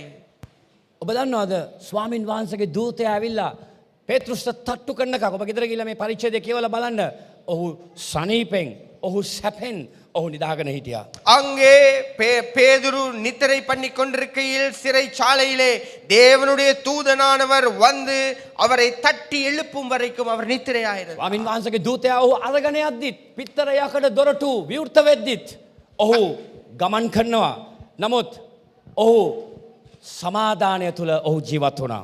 வெண்கலத்தால் பால்கள் திறக்கப்பட்டு தேவனுடைய தூதனானவர் சிறைச்சாலைக்கு உள்ளே சென்று பேதுருவை தட்டி எழுப்பும் வரைக்கும் பேதுரு நித்திரையாயிருக்கிறார். 10 වෙනි පදේ කියනවා 10 වෙනි පදේ බලන්න පළවෙනි දෙවෙනි මුරපොළවල් පසුකොට නුවරට යන යකඩ දොරටු ළඟට ගිය කල ඒක ඔවුන්ට ඉබේම ඇරුණේය. එවිට පිටතට ගොස් ඒක වීතියක් පසු කළ කෙනෙහිම දේවදූතයා ඔහු කෙරෙන් අහක්ව ගියේය. 12வது அதிகாரம் 10வது வசனத்திலே அவர்கள் முதலாம் காவலையும் இரண்டாம் காவலையும் கடந்து நகரத்திற்கு போகிற இருப்பு கதவண்டையிலே வந்தபோது அது தானாய் அவர்களுக்கு திறவுண்டது. அதன் வழியாய் அவர்கள் புறப்பட்டு ஒரு வீதி நெடுக நடந்து போனார்கள். உடனே தூதன் அவனை விட்டு போய்விட்டார். කලේ ස්වාමින් වහන්සේගේ දූතයා ඔහු සම්මුඛ වුණා විතරක් නෙමෙයි උඩ තට්ටුවක් දාලා කියනවා යමු අපි. அங்கே தேவ தூதனானவர் வந்து அவரை சந்தித்தது மாத்திரமல்ல, அவரை எழுப்பினது மாத்திரமல்ல, என்னோட கடந்து வா. ඔහු ඈරවල අරගෙන යනවා දූතයා ඇවිල්ලා. அவரை தட்டி எழுப்பி தூதன் தன்னோடு கூட அழைத்து செல்கிறார். සභාව මොනවද කරමින් හිටියේ? சபை என்ன செய்து கொண்டிருக்கிறது? ඔවුන් යාඥා කරමින් හිටියා. அவர்கள் ஜெபித்துக் கொண்டிருக்கிறார்கள். සීනරිස් දෙකක් තියෙනවා. සීන් දෙකක් තියෙනවා. அங்கே ரெண்டு சம்பவங்கள் இருக்கிறது. සිදුවීම් දෙකක් තියෙනවා. ரெண்டு சம்பவங்கள் நடக்கிறது. සභාව යාඥා කරනවා වුන් ගැන. ஒரு புறம் சபை ஒன்று கூடி ஜெபித்துக் கொண்டிருக்கிறது. මේ පැත්තේ දෙවියන් වහන්සේගේ හාස්කම සිදු වෙනවා. மறுபுறமாக தேவனின் அற்புதம் ஒரு இடத்திலே நடைபெற்றுக் கொண்டிருக்கிறது. සභාවේ ශනගවුන් ගැන යාඥා කරනවා. சபையின் ஜனங்கள் ஒன்று கூடி பேதுருவுக்காக ஜெபித்துக் පේතෘස් கொண்டிருக்கிறார்கள். දෙවියන් වහන්සේගේ සමාදානයෙන් පේතෘස් ජීවත් වෙනවා. அங்கே பேதுரு தேவன் கொடுக்கிற சமாதானத்திற்கு மத்தியிலே வாழ்ந்து கொண்டிருக்கிறார். ස්වාමින් වහන්සේගේ දූතයා ඇවිල්ලා ඔහු ඇහැරවනවා. அங்கே தேவனுடைய தூதனானவர் வந்து பேதுருவை தட்டி ඔහු எழுப்புகிறார். අරගෙන යනවා. அவரை எடுத்துக்கொண்டு මේක செல்லுகிறார். පේන්නේ කිසිම මුරකාරයෙක්ට මේක පේනුන්නේ නැහැ. அங்கே எந்த காவல்காரனுக்கும் இது விளங்கவில்லை. ඔව් යකඩ දොරටු පිත්තල දොරටු ඔවුන් අරගෙන යනවා. அங்கே வெண்கல தாழ்பால்களையும் இரும்பு கதவுகளையும் திறந்து பேதுருவை அழைத்துக் கொண்டு தேவதூதன் செல்லுகிறார். දෙවියන් වහන්සේගේ කාර්ය දෙවියන් වහන්සේ කළා. தேவனுடைய காரியத்தை தேவன் செய்து முடிக்கிறார். ඔහු යනවා සභාව හිටපු තැනට අන්තිමට සභාවේ සෙනග ඉන්න තැනට ඔහු ගමන් කරනවා. அங்கே பேதுருவானவர் சபை ஒன்று கூடி ஜெபித்துக் கொண்டிருக்கிற இடத்திற்கு வந்தபோது සභාවේ මිනිස්සු යාඥා කරමින් ඉන්නවා. அங்கே சபையின் ஜனங்கள் ஒன்று கூடி ஜெபித்துக் கொண்டிருக்கிறார்கள். මේ එතන කියනවා 12 වෙනි පදේ බලන්න. 12வது வசனத்தை பாருங்கள். 12 වෙනි පදේ කියනවා 11 වෙනි පදේ සිට අපි කියමු. පේත්‍රුස් සිහි ලැබ ස්වාමින් වහන්සේ තමන් දූතයා එවා හෙරොද්ගේ අතින්ද යුදෙව් සෙනගුගේ මුළු බලාපොරොත්තුවෙන්ද මා මිදූ බව දැන් සැබවින් දනිමි කීවේය. பேதுருவுக்கு தெளிவு வந்த போது ஏரோதின் கைக்கும் யூத ஜனங்களின் எண்ணங்களுக்கும் என்னை விடுதலையாக்கும்படிக்கு கர்த்தர் தம்முடைய தூதனை அனுப்பினார் என்று நான் இப்பொழுது மெய்யாய் அறிந்திருக்கிறேன் என்றார். 12 වෙනි පදේ බලන්න. 12வது வசனத்தை பாருங்கள். ඒ ගැන කල්පනා කොට මාක් නම්ලත් යොහන්ගේ මව වූ මරියාගේ ගෙදරට පැමිණියේය. එහි බොහෝ දෙනෙක් රැස්ව මොනවද කිව්වේ? හොඳ වැඩේ පේත්‍රුස්ට කියගේ හිටියද කවුරු හරි? කවුරුත් එහෙම හිටියේ නැහැ. அங்கே 12வது வசனத்திலே அவள் இப்படி நிச்சயித்துக் கொண்டு மாற்கு என்னும் பெயர் கொண்ட யோவானுடைய தாயாகிய மரியாளின் வீட்டுக்கு வந்தாள். அங்கே அநேகர் கூடி அங்கே பேதுருவை குறித்து குற்றம் பேசிக் கொண்டிருந்தார்கள். මරියාගේ ගෙදරට යනවා ඔහු. அங்கே மரியாளின் வீட்டுக்கு செல்லுகிறார்கள். ගෙදර මිනිස්සු මොනවද කියගේ හිටියේ? அங்கே வீட்டிலே கூடியிருந்தவர்கள் என்ன செய்து கொண்டிருக்கிறார்கள்? හොඳ වැඩේ මරියාට. මේ සමාවෙන්න පේත්‍රුස්ට. பேதுருவுக்கு நடந்தது நல்ல காரியம். ඕම වෙලා මදි. இப்படி நடந்து போதா? ඔයිට වඩා බරපතල වෙන්න දෙන්න. இதற்கு மேலும் நடக்க வேண்டும். පාඩමක් ඉගෙන ගනී දැන්වත්. இதன் மூலமாவது ஒரு பாடத்தை கற்றுக்கொண்டிருந்தால் කිව්වා நல்லது. සුභාරංචිය කියන්න එපා කියලා. நான் சொன்னேன் சுவிசேஷம் சொல்ல செல்ல வேண்டாம் මම என்று. කිව්වා ඔච්චර සේවය කරන්න එපා කියලා. இப்படி ஊழியம் செய்ய வேண்டாம் என்று எச்சரித்தேன். මම කිව්වා කියලා දේශනා කරන්න එපා කියලා. இப்படி சென்று பிரசங்கம் செய்ய வேண்டாம் என்று நான் சொன்னேன். සභාව එහෙම කිව්වද? சபை அப்படி சொன்னதா? සභාව මොනවද කළේ? சபை என்ன செய்தது? සෙනග මොනවද කළේ? ஜனங்கள் என்ன செய்தார்கள்? ඔවුන් යාඥා කරමින් ජීවත් වුණා. அவர்கள் හalleluya. ஒன்று கூடி මොනවද ஜெபித்துக் කළේ? கொண்டிருக்கிறார்கள். පේත්‍රුස්ගේ ගෙදරට යද්දී ඔවුන් යාඥා කරමින් සිටියේය. பேதுரு அவர்கள் வீட்டிற்கு கடந்து செல்லுகிற பொழுது அவர்கள் ஒன்று கூடி ஜெபித்துக் கொண்டிருக்கிறார்கள். හalleluya. ஹalleluya. ඔවුන් මොනවද කරමින් හිටියේ? அவர்கள் என்ன செய்து ඔවුන් கொண்டிருக்கிறார்கள்? යාඥා කරමින් සිටියේ. அவர்கள் ஜெபித்துக் கொண்டிருக்கிறார்கள். වැඩ කළේ නැහැ. වෙන වැඩ කළේ නැහැ. வேறு வேலை செய்யவில்லை. ඕපදූප කතා කළේ නැහැ. அவர்கள் பல காரியங்களை பேசிக் கொண்டிருக்கவில்லை. தேவனுக்கு ஏசவில்லை. දෙවියන් වහන්සේ පා කිව්වේ නැහැ. தேவன் தேவையில்லை என்று ஓ, சொல்லவில்லை. மாதர்களே. அவர்கள் என்ன செய்கிறார்கள்? ඔවුන් යාඥා කරමින් සිටියේ. அவர்கள் ஜெபித்துக் கொண்டிருந்தார்கள். රොදාට ගිහිල්ලා කියනවා බලන්න කියලා. அங்கே சென்று யார் வந்திருக்கிறார் பார் என்கிறார்கள். රොදා හිතනවා නෑ නෑ කවුරුත් ආවේ නෑ කියලා. ரோதை என்கிற பெண்ணை பார்த்து கேட்கிறார்கள், பார்த்து சொல்லுகிறார்கள், வெளியே யார் ඔවුන් வந்திருக்கிறார் හිතනවා என்று වෙන பார்த்து வா என்று. අවතාරයක් ඇවිල්ලා ඇති කියලා හිතනවා. அங்கே அங்கே ஏதோ ஒரு பிசாசு அல்லது ஒரு ரூபம் வந்திருக்கும் என்று பார்த்து කවුරු சொல்லுகிறார்கள். හරි ඇවිල්ලා අපි දන්නේ නෑ කියලා උන් හිතනවා. யாரோ ஒருவர் வந்து தட்டுவதை போல பிரமையாயிருக்கும் என்று எண்ணுகிறார்கள். දොර අරින්න කැමති උනේත් නැහැ. அவர்கள் அந்த கதவை திறப்பதற்கு கூட දොර ஆயத்தமாய் අරින්න இருக்கவில்லை. කැමති උනේ නැහැ. அவர்கள் கதவை திறக்க නමුත් ஆயத்தமாய் පේත්‍රුස්ගේ இருக்கவில்லை. කටහඬ ඇහෙන්න පටන් ගත්තා. ஆனாலும் அங்கே பேதுருவின் சத்தம் கேட்க ஆரம்பிக்கிறது. ඔව් මොකද සභාව විශ්වාස කළේ නෑ එවැනි බලවත් දෙයක් සිද්ධ වෙයි කියලා. அப்படி ஒரு வல்லமையான காரியம் நடக்கும் என்று சபை ஒருபோதும் நினைத்திருக்கவில்லை. රොදා හිතන්නේ නැති දූතෙක් ආවා කියලා සමහර වෙලාවට. ஒரு சில நேரத்திலே ரோதை கேட்டிருக்கலாம், இது ஏதாவது ஒரு சத்தம் என்று පාර දොර நினைத்திருக்கலாம். අරගන්න හිතා ගන්න බැරි වුණා. அவளுக்கு அதை நம்ப கூடாதபடி பிரமையாயிருந்தது. ඔබ යාඥා කරද්දී දෙවියන් වහන්සේට පුළුවන් ඔබ නොසිතන දේ ඔබේ ජීවිතය තුල කරන්න. நீங்கள் நினைக்காத விஷயத்தை நீங்கள் ஜெபிக்கும் போது தேவனால் செய்ய முடியும். හalleluya. ஹalleluya. ඔබ යාඥා කරද්දී நீங்கள் ஜெபிக்கும் போது දෙවියන් වහන්සේට පුළුවන් தேவனால் கூடும் ඔබ නොසිතන දේ කරන්න. நீங்கள் நினைக்காத காரியத்தை செய்வதற்கு. හalleluya. ஹalleluya. සභාව බලාපොරොත්තුනේ නෑ මේම දෙයක් සිද්ධ වෙයි කියලා. சபை ஒருபோதும் எதிர்பார்த்திருக்கவில்லை இப்படி ஒரு காரியம் நடைபெறும் ඔව් என்று. යාඥා කරා. ஆனாலும் அவர்கள் ஜெபிக்கிறார்கள். සමහර යාඥාවල් තියෙනවා. ஒரு சில ஜெபங்கள் இருக்கிறது. පිළිතුරු දකින්නවා. விண்ணப்பம் கிடைக்கும், பதில் கிடைக்கும். සමහර යාඥා තියෙනවා. ஒரு சில ஜெபம் இருக்கிறது. පිළිතුරු දකින්නේ නෑ. பதில் கிடையாது. ඒක දෙවියන් වහන්සේගේ කැමැත්ත නිසා. அது தேவனின் விருப்பம். සමහර යාඥාවල් ඔබ අතහැරලා දානවා. ஒரு சில ஜெபங்களை நீங்கள் கைவிட்டு விடுவீர்கள். සමහර යාඥාවල් ඔබ දෙවියන් වහන්සේට නොකිය ඉන්නවා. ஒரு சில ஜெபங்களை ஜெபிப்பதை நீங்கள் நிறுத்தி விடுவீர்கள். නමුත් දෙවියන් වහන්සේට ප්‍රේම කරන හැම කෙනෙක් ගැනම දෙවියන් වහන්සේට සලස්මක් තිබෙනවා. දෙවියන් වහන්සේගේ කැමැත්ත තමයි උන්වහන්සේ ඔබෙත් මගේ ජීවිතවල කරන්නේ. ஆனாலும் தேவனை நோக்கி விண்ணப்பம் பண்ணுகிற ஒவ்வொருவரை குறித்தும் தேவனுக்கு ஒரு திட்டம் இருக்கிறது. ஆகவே அந்த திட்டத்தின்படி அவர் விரும்பியதையே உங்கள் வாழ்க்கையிலே அவர் අපේ செய்வார். කැමැත්තට හැම යාඥා ඉල්ලීමම සමහර වෙලාවට ඉටු වෙන්නේ නැහැ. ඒකට හේතුව තමයි දෙවියන් වහන්සේට සලස්මක් තිබෙන ඔබේ ජීවිතය ගැන. நமது விருப்பத்தின்படி நாம் விண்ணப்பம் பண்ணி கேட்கிற அனைத்தும் நமக்கு கிடைக்க மாட்டாது ஒருபோதும். ஏனென்றால் தேவனின் திட்டமும் சித்தமும் விருப்பமும் நமது வாழ்க்கையிலே ඇයි காணப்படுகிறது. මං එහෙම කියන්නේ? நான் ஏன் அப்படி බලන්න சொல்லுகிறேன்? පළවෙනි පදේ. முதலாவது வசனத்தை பாருங்கள். මොනවද උනේ යාකොබ්ට? அங்கே யாக்கோபுக்கு என்ன நடந்தது? මොනවද උනේ යාකොබ්ට? யாக்கோபுக்கு என்ன நடக்கிறது? යාකොබ්ව මැරුවා. யாக்கோபை பட்டயத்திலே හැබැයි கொலை பேதுருவுக்கு- செய்கிறார்கள். ஆனாலும் பேதுருவுக்கு දෙවියන් වහන්සේ තව වැඩක් ඔහුට ඉතුරු කරලා තිබ්බා. பேதுருவுக்காக இன்னொரு காரியத்தை தேவன் බලන්න ஆயத்தப்படுத்துகிறார். පළවෙනි පදේ කියනවා. முதலாவது வசனம் சொல்லுகிறது, හෙරෝද් රාජ්‍ය මොනවද කළේ? ஏரோது ராஜா என்ன செய்கிறார்? දෙවෙනි පදේ කියනවා. இரண்டாவது வசனம், යොහන්ගේ සහෝදරෝ යාකොබ්ව කඩුවෙන් මැරුවේය. யோவானின் சகோதரனாகிய யாக்கோபை பட்டயத்தினாலே கொலை செய்தான்.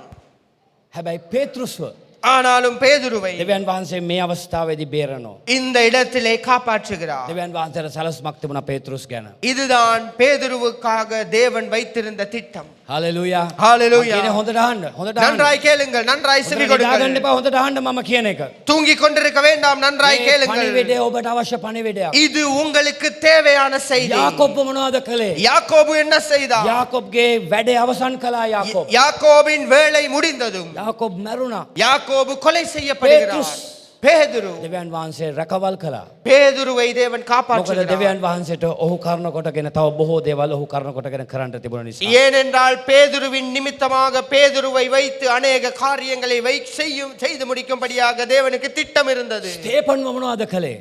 ஸ்தேவானுக்கு என்ன நடந்தது? ස්තේපන්ව මොනවද උනේ? ஸ்தேவானுக்கு என்ன මිනිස්සු நடந்தது? ගල් ගාලා ඔව මැරුවා. அவனை கல்லெறிந்து கொல்லுகிறார்கள். ඔහුගේ ජීවිතය ඔහු අවසන් කළා. அவனது வாழ்க்கையை அவன் முடித்துக் යේසුස් கொள்ளுகிறான். වහන්සේ இயேசு கிறிஸ்து උන්වහන්සේගේ ජීවිතය උන්වහන්සේ පූජා කළා. தன்னுடைய வாழ்க்கையை ஜீவாதார பலியாக ஒப்புக் கொடுக்கிறார். නමුත් ஆனாலும் පේතෘස් பேதுரு ඔහුගේ ජීවිතය ගැලවෙනවා. அவனுடைய வாழ்க்கையில அவன் தப்புவிக்கப்படுகிறான். හැමෝම කියමු පේතෘස් ගැලවුණා. பேதுரு காப்பாற்றப்படுகிறார். ඇයි ගැලවුනේ? ஏன்? උන්වහන්සේට කැමැත්තක් සලස්මක් තිබුණ නිසා ඔහුගේ அவருக்கு ජීවිතය. விருப்பமும் திட்டமும் அவர் வாழ்க்கையில இருந்தபடியா. එතකොට යාකොබ් ගැන උන්වහන්සේට කැමැත්තක් තිබුණේ නැද්ද? තිබුණා. அப்படியானால் யாக்கோபை குறித்து தேவனுடைய திட்டம் இருக்கவில்லையா? උන්වහන්සේට සලස්මක් යාකොබ් ගැන තිබුණ නැද්ද? උන්වහන්සේට තිබුණා. அவருக்கு யாக்கோபை குறித்ததான திட்டம் இருக்கவில்லையா? இருந்தது. ස්තේපන් ගැන දෙවියන් වහන්සේට සලස්මක් තිබුණේ නැද්ද?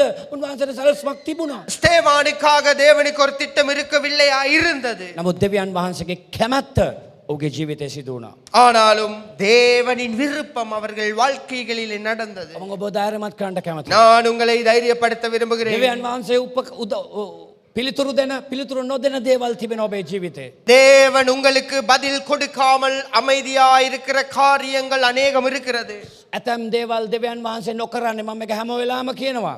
සමහර වෙලාවට ඔබ හදන්න වෙන්න පුළුවන්. සමහර වෙලාවට ඒක දෙවියන් වහන්සේගේ කැමැත්ත නොවන නිසා වෙන්න පුළුවන්. தேவன் ஒரு சில காரியங்களுக்கு பதில் கொடாமல் அமைதியாய் இருப்பதற்கு காரணம் அது ஒரு சில நேரத்திலே தேவனுடைய விருப்பமாய் இராமல் இருக்கலாம், அல்லது அது நிமித்தமாக பல காரியங்கள் நடைபெறுவதற்கு காத்திருக்கலாம். නමුත් ඔබ එකක් කරමින් සිටිය යුතුව තිබෙනවා. ஆனாலும் ஒரே ஒரு காரியத்தை நீங்கள் தொடர்ந்து செய்து கொண்டிருக்க வேண்டும். යාඥා කරමින් සිටින්න. இடைவிடாமல் ஜெபத்தோடு இருங்கள். යාඥා කරමින් සිටින්න. இடைவிடாமல் ஜெபத்தோடு இருங்கள். යාඥා කරමින් සිටින්න. இடைவிடாமல் ஜெபத்தோடு இருங்கள். යාඥා කරමින් සිටින්න. இடைவிடாமல் ஜெபத்தோடு දකුණු இருங்கள். පැත්තේ වම් පැත්තේ ඉන්නට කතා කරලා කියන්න මේ යාඥා කරමින් ඉන්න කියලා. இடதுபுறம் வலதுபுறமாய் இருப்பவர்களை பார்த்து சொல்லுங்கள், இடைவிடாமல் ஜெபம் பண்ணி கொண்டிருங்கள். හalleluya. ஹalleluya. හalleluya. ஹalleluya. මොකද පිළිතුරු දෙන්නේ දෙවියන් වහන්සේ නිසා. ஏனென்றால் பதில் கொடுப்பவர் පිළිතුරු தேவனாயிருக்கிறபடியால், දෙන්නේ ස්වාමින් වහන්සේ නිසා. பதில் கொடுப்பவர் கர்த்தராயிருக்கிறபடியால், උන්වහන්සේගේ වචනය ස්ථීරව තිබෙන නිසා. அவரது வார்த்தை நிச்சயிக்கப்பட்டிருக்கிறதினால், දෙවියන් වහන්සේගේ වචනය ස්ථීරව තිබෙන නිසා. அவருடைய வார்த்தை நிச்சயமாயிருக்கிறபடியினால் යාඥා කරමින් සිටින්න. ஜெபத்தோடு இருங்கள். උන්වහන්සේ ඔබටත් මටත් පිළිතුරු දෙන දෙවියන් වහන්සේ. அவர் உங்களுக்கும் எனக்கும் பதில் கொடுக்கிற தேவனாயிருக்கிறார். වේදනාවේදී ප්‍රශ්නේදී ගැටලුවේදී මනුෂ්‍යයන් පස්සේ දුවන්ට එපා. வேதனைகளின் பிரச்சனைகளுக்கு துன்பங்களுக்கு மத்தியிலே மனிதர்களுக்கு பின்னாக ஓடிக்கொண்டிருக்க வேண்டாம். දෙවියන් වහන්සේගේ වචනය පසුපස දුවන්න. தேவனின் வார்த்தைக்கு பின்னால் ஓடிக்கொண்டிருங்கள். ඉංග්‍රීසියෙන් කියනවා don't run after man, නමුත් run with the word of God.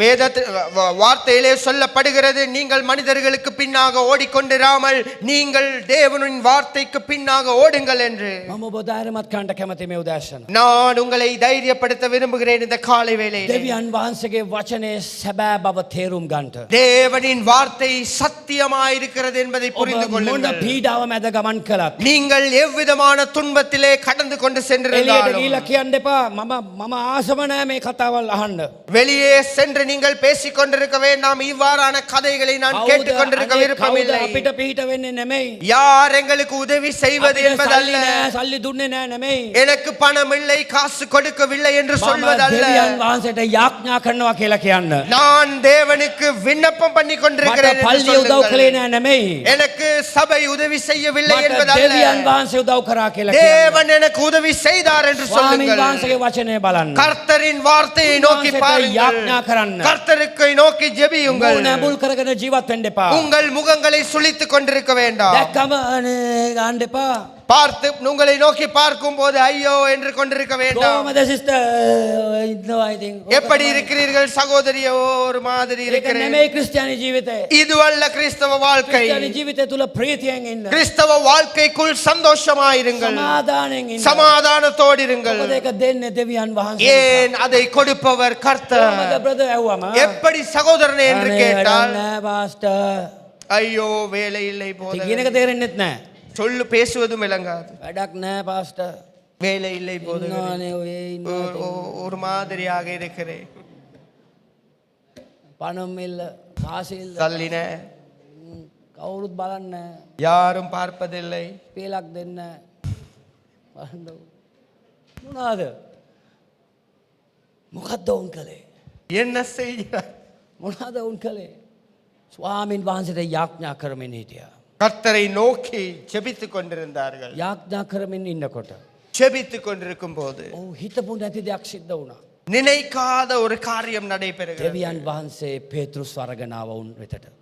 தேவன் பேதுருவை எடுத்து வருகிறார் அவர்கள் மத்தியிலே. පේතෘස්ගේ අවතාරය නෙමෙයි අරගෙන ආවේ. அங்கே பேதுருவின் சுரூபம் வரவில்லை. පොල්මනක් නෙමෙයි අරන් ආවේ. அங்கே பேதுருவை போன்ற ஒரு சுரூபம் வரவில்லை. සැබෑ පේතෘස්ව உண்மையான பேதுரு උන්වහන්සේ අරගෙන ආවා. தேவன் அழைத்து வருகிறார். ඒ මහිමය දෙවියන් වහන්සේට පුළුවන් ද අපිට දෙන්න. அந்த மகிமையை தேவனால் நமக்கும் கொடுக்க முடியும். හalleluya. ஹalleluya. හalleluya. ஹalleluya. හalleluya. ஹalleluya. ඒ මහිමය දෙවියන් වහන්සේට දෙන්න පුරුදු වෙන්න. அந்த மகிமையை தேவனுக்கு செலுத்த நீங்கள் பழக்கப்படுங்கள். අරක නෑ මේක නෑ නෙමෙයි. அது இல்லை இது இல்லை என்று குறை சொல்லிக் கொண்டிருப்பதல்ல.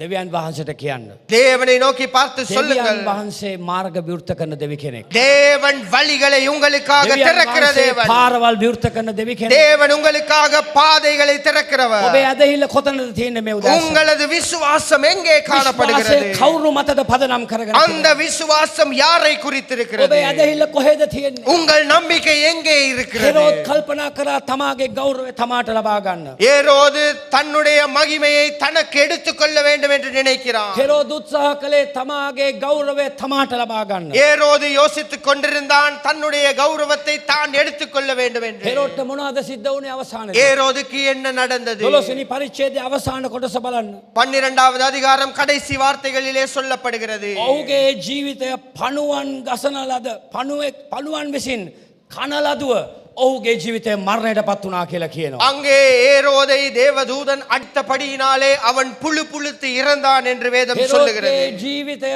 කැත විදිහට අන්ත විදිහට ඔහුගේ ජීවිතය ඔහු අවසාන කළා. ஏரோதின் வாழ்க்கை யாரும் எதிர்பாராத நிலைமையிலே மிகவும் கேவலமாக முடிந்ததை මොනවද பார்க்கிறோம். කියන්නේ? என்ன சொல்லுகிறது? බලන්න 23 වෙනි පදය. 23வது வசனத்தை ඔහු ඒ பாருங்கள். ගෞරවය දෙවියන් වහන්සේට නුදුන් බැවින් ස්වාමින් වහන්සේගේ දූතෙක් එකෙනෙහිම ඔහුට පහර දුන්නේය. ඔහු පණුවන් විසින් කන ලදුව මැරුණේය. அவன் தேவனுக்கு மகிமையை செலுத்தாதபடியினாலே உடனே கர்த்தருடைய தூதன் அவனை அடித்தான். அவன் புழு புழுத்து இறந்தான். ඔහු දෙවියන් වහන්සේගේ සෙනගට පීඩා කරපු මනුෂ්‍යයා ඔහු මරණයට පත් වුණා. அங்கே தேவனுடைய மனிதர்களை துன்பப்படுத்தின மனிதன் தேவனுடைய தூதன் அவனை அடித்ததினாலே அவன் புழு புழுத்து இறந்தான். 24 වෙනි පදය. 24வது දෙවියන් வசனம். වහන්සේගේ වචනය පතල විය.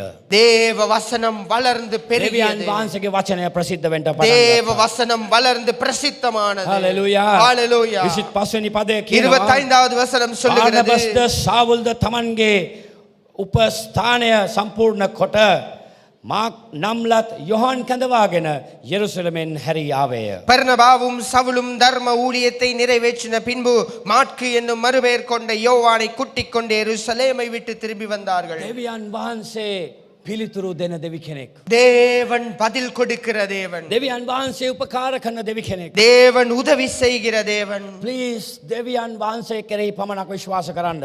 கட்டாயமாக நீங்கள் தேவனை நோக்கி தயவு செய்து அவரை மாத்திரம் விண்ணப்பம் කරුණා பண்ணுங்கள். කරලා දෙවියන් වහන්සේ ගැන විශ්වාස කරන්න. தயவு செய்து கர்த்தரை மாத்திரம் நம்பிக்கையாயிருங்கள். ඔබ සතු මුදල ගැන විශ්වාස කරන්නට එපා. මම උන්- නැවත නැවතත් කියනවා.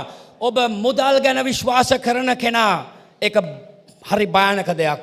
நீங்கள் பணத்தின் மீது நம்பிக்கை வைக்க வேண்டாம். பணத்தின் மீது நம்பிக்கை வைத்திருப்பீர்களே ஆனால் அது பயங்கரத்திலே நிறைவு ඒක பெறும். භයානක දෙයක්. அது பயங்கரத்திலே நிறைவு பெறும். ඒ අශ්වයන් කරේ විශ්වාස කරන්නට එපා. ஒரு சிலர் ரதங்களை குறித்தும் குதிரைகளை குறித்தும் நம்பிக்கை கொண்டிருக்கிறார்கள். සමහරුන් තමාගේ රට කරේ අශ්වයන් කරේද විශ්වාස කරනවා. ஒரு சிலர் ரதங்களை குறித்தும் குதிரைகளை குறித்தும் நம்பிக்கை கொண்டிருக்கிறார்கள். අතේ තිබෙන දේ ගැන විශ්වාස කරන්නට එපා. கையிலே இருக்கிறதை குறித்து நம்பிக்கை கொண்டிருக்க දකින දේ ගැන வேண்டாம். විශ්වාස කරන්නට එපා. දකින දේ ගැන විශ්වාස කරන්නට එපා. கண்களிலே காண்பதை குறித்து விசுவாசித்துக் கொண்டிருக்க ඒක வேண்டாம். අද තිබෙනවා හෙට නැති වෙනවා. இன்று காணப்படுகிறது நாளை இல்லாமல் නමුත් போகலாம். දෙවියන් වහන්සේගේ වචනය කිසිදා පහවල යන්ට එනවා. ஆனாலும் தேவனுடைய வார்த்தையோ ஒரு போதும் மாறாதது. එහා පැත්තේ කෙනා තට්ටුවක් දාලා කියන්න ස්වාමින් වහන්සේගේ වචනය පහ වෙන්නේ නැහැ කියලා. அருகிலே இருப்பவரை தட்டி சொல்லுங்கள், வசனே தேவனுடைய பாவனே. வார்த்தை ஒரு போதும் மாறாதது. මුදල් පහ වෙනවා. பணம் ஒளிந்து போகும். අපි දකින දේ පහ වෙනවා. நாம் பார்த்து கொண்டிருப்பது அழிந்து නමුත් போகும். ස්වාමින් වහන්සේ දෙස බලා සිටින්නෝ තමාගේ සවිය අලුත් කරගන්න. ஆனாலும் தேவனை நோக்கி Hallelujah. பார்த்து கொண்டிருப்பவர்கள்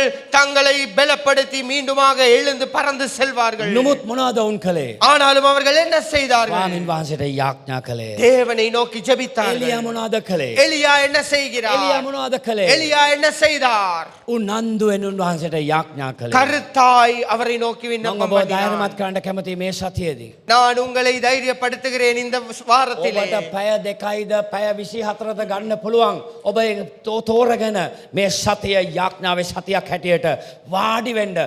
දුවන්න එපා හෙට මෙහෙට. පැය දෙකක් වාඩි වෙන්න.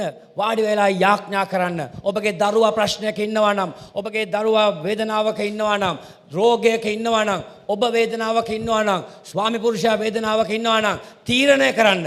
පැය දෙකක් වාඩි වෙලා ඒ අය ගැන යාඥා කරන දෙවියන් වහන්සේට කන ලව් කරන්න. நான் உங்களை பார்த்து கேட்டுக் கொள்ளுகிறேன். 2 மணி நேரம் அல்ல, 24 மணி நேரம் வேண்டுமானாலும் எடுத்து உங்கள் கணவன் பிரச்சனையில இருக்கிறாரா, உங்கள் குடும்பம் பிரச்சனையில இருக்கிறதா, உங்கள் மனைவி பிரச்சனையில இருக்கிறாரா, உங்கள் பொருளாதாரம் பாதிக்கப்பட்டிருக்கிறதா, நீங்கள் அவரை நோக்கி ஜெபிக்க ஆரம்பியுங்கள். தேவன் எல்லாவற்றையும் விடுதலை பண்ணுவார். කීදර කියනවද වෙලාව නැති අය යාඥා කරන්න. எத்தனை பேர் நேரம் இல்லாதவர்கள் இருக்கிறீர்கள்? கைகளை உயர்த்தி காண்பியுங்கள். වෙලාව නැති අය ඉන්නවද පැය දෙකක් ගන්න වෙලාව මදි. ஜெபிப்பதற்கு 2 மணி நேரம் இல்லை என்று சொல்லுபவர்கள் கையை உயர்த்தி කවුරුත් காண்பியுங்கள். උස්සන්නේ නැහැ. யாரும் கை මම உயர்த்தவில்லை. දන්නවා කියන අය ඉන්නවා කොහොමද දෙයනේ පැය දෙකක් වාඩි වෙන්න කියන අය. நான் அறிந்தவர்கள் ஒரு சிலர் இருப்பார்கள், சொல்லுவார்கள் எப்படி 2 மணி நேரம் ஜெபிப்பது. ඔබට පුළුවන් පාන්දර නැගිටින්න එහෙනම්. உங்களால் முடியும் அதிகாலை எழும்புவதற்கு. පාන්දර නැගිටින්න. அதிகாலை எழும்புங்கள். පාන්දර නැගිටින්න. அதிகாலை எழும்புங்கள். පාන්දර 2ට හරි 3ට හරි 4ට හරි නැගිටින්න. காலை 2 மணி 3 மணி 4 மணிக்கு හැබැයි ඔබ எழுந்திருங்கள். යාඥා කරන්නේ නැත්තම් ஆனாலும் நீங்கள் ஜெபிக்கவில்லையா? පිළිතුරු නම් නැත. පිළිතුරු නැත. பதிலும் இல்லை. හලෙලුයා. ஹalleluya. මම ඇත්ත කියන්නේ. நான் உண்மை சொல்லுகிறேன். ඔබට මේ සතියේ පැය දෙකක් වෙන් කරගන්න බැරි නම් உங்களுக்கு இந்த வாரத்திலே ஜெபத்திற்காக 2 மணி நேரம் ஒதுக்க நேரம் இல்லை මම என்றால் ලිස්ට් එක දිහා බලද්දි හරි අඩුයි කට්ටිය. அங்கே நான் எனக்கு கொடுக்கப்பட்டிருக்கிற தொடர்புகளை பார்க்கும் போது அங்கே அதிகமான பெயர்கள் இல்லை. මේ ලිස්ට් එක මම අතට අරන් බැලුවා. இந்த இந்த ලිස්ට් එක ගියාද? ලිස්ට් එකේ තැන් තැන් වල හිස් ගොඩාක් තියෙනවා. இந்த நிரலை நான் எடுத்து பார்க்கும் போது அதிலே அநேகமான இடைவெளிகள் காணப்படுகிறது. මම හිතනවා ලිස්ට් එකට නම දුන්නේ නැති අයට වෙලාව නැති බව. நான் விசுவாசிக்கிறேன் அங்கே இடைவெளிகள் காணப்படுகிற இடங்கள் அநேகருக்கு நேரங்கள் இல்லை. පැය දෙක තෝරගන්න බැරුණ අයට මම දන්නවා ඔබට වෙලාව නැහැ. 2 மணி நேரத்தை கொடுக்க முடியாமல் இருப்பவர்கள் நான் அறிந்திருக்கிறேன். உங்களுக்கு நேரங்கள் குறைவு. ඔබ ඔබේ සැප නින්දේ පැය දෙකක් කැප කරන්න. நீங்கள் சுகத்தோடு படுத்து உறங்கி எழும்புகிற 2 மணி நேரத்தை நீங்கள் கொடுங்கள். ඒක කරන්න බැරි නම් அதை கொடுக்க நேரம் இல்லாவிட்டால் පල්ලි එන්නත් එපා. ஆலயத்துக்கு வர வேண்டாம். දෙවියන් වහන්සේට විශ්වාස කරන්නත් එපා. වැඩක් නැහැනේ. தேவனை விசுவாசிக்க வேண்டாம், தேவையில்லை. ඇත්තද මම කියන්නේ බොරුද මම කියන්නේ? உண்மையை நான் சொல்லுகிறேன். මොකටද பொய்யா? පල්ලි එන්නේ? எதற்கு ஆலயத்திற்கு வருகிறீர்கள்? ඒ අය තමයි කියන්නේ මොකද හම්බුන්නේ නැහැ පාස්ටර්.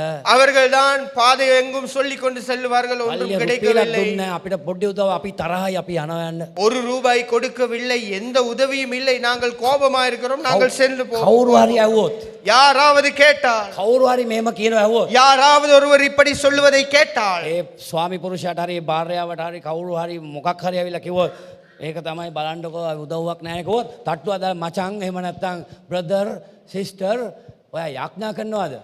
යාඥා කරනවා ඉතින් කොච්චර වෙලා යාඩියක් දෙයක් යාඥා කරනවනේ. ඔක තමයි කතාව. ඒකයි උත්තර නැත්තේ. ඒකයි පිළිතුරු නැත්තේ. කොහොමද දෙවියන් වහන්සේ උදව් කරන්නේ?